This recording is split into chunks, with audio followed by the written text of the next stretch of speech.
মনোবীক্ষণ polyclinic, চিকিৎসার জগতে এক দশক। এখন এখানে সব বিষয়ে ডাক্তারবাবু একসাথে তলায়। ফোন করুন 7477799515 এই নম্বরে। আরজিকর কাণ্ডে বিচার চেয়ে শামসেরগঞ্জে পথে নামলেন শিক্ষক সমাজ।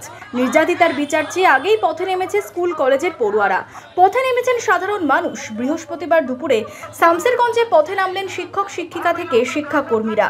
এদিন হাসপাতাল থেকে বিভিন্ন এলাকা পরিক্রমার পর কাঞ্চনতলা স্কুল পর্যন্ত মিছিল হয়।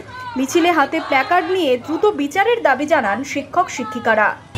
দিন হয়ে গেল আরজিকরের যে আমাদের ডাক্তার, ইন্টার্ন ডাক্তার আমাদের যে খুন হয়েছেন,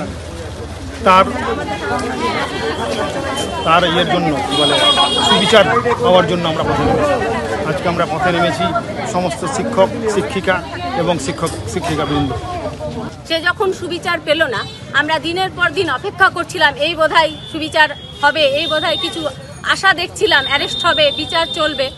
যখন দেখছি না, কোনোটাই কিছু হচ্ছে না, একটার পর একটা ধামাচাপা দেওয়ার চেষ্টা হচ্ছে, তখন এই বিরুদ্ধে আমরা আজকে শিক্ষক সমাজ পথে নেমেছি।